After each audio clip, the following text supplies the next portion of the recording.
At, sige sa meron tayong walang funded project. Tatlo po ang component. Hello?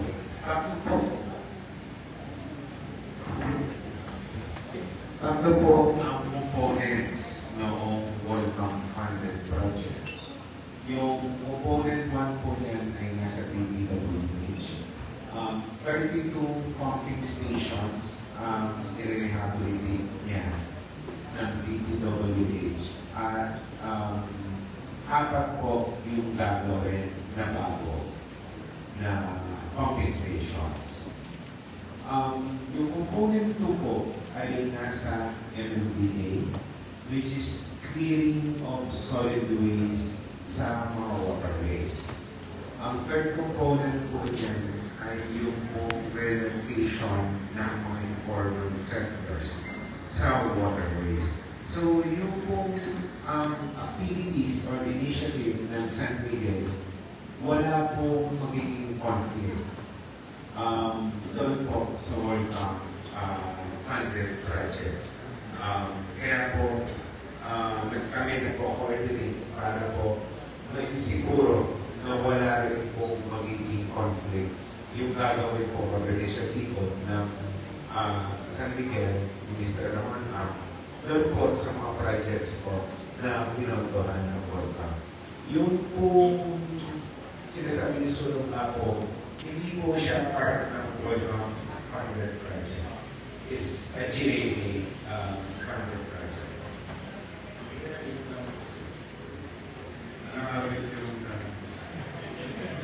Kasi sir, bahay tayo sa Maynila, di ba?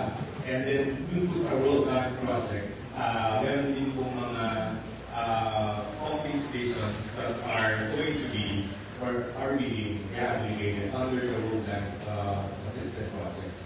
I'd like to ask about the status of all those pumping stations if they're already working, because ang report naman namin about 2025 from the World Bank is that 15 of the 34 have been completed.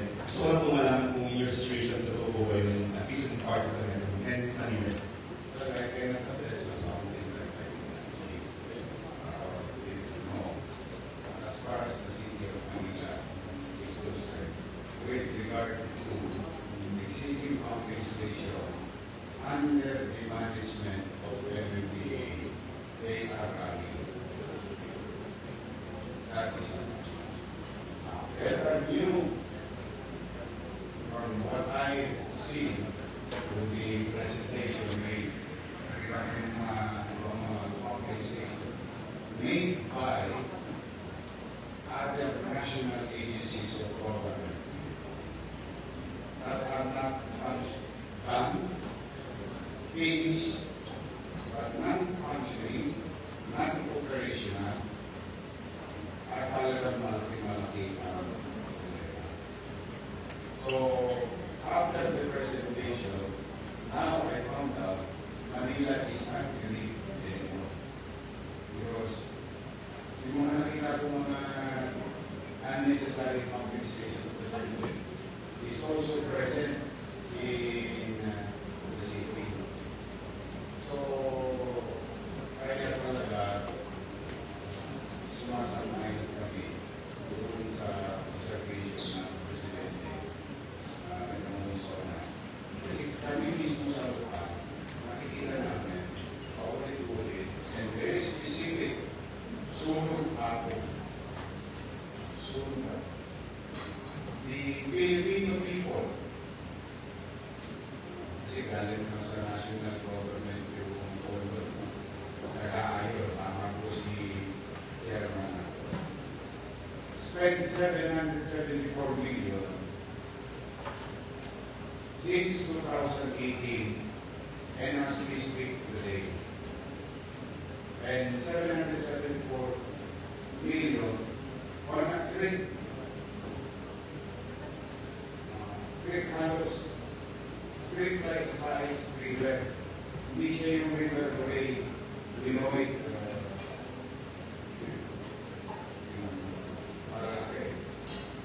It's not running. And for what I heard, they're about to infuse again 90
always coordinate with the local government. Kasi kung hindi, ako may wala nakita, pero hindi ko ako sa kumuha naman. Sir, hindi ko ako sa kumuha naman. Ilog, ginawang kalsada. Wala ko siya pigilan na kasi ang may problema natin, ilog, luminipis, ilog, nawawala, ilog, nilalan din ng facility like pumping station, may kinamamahan.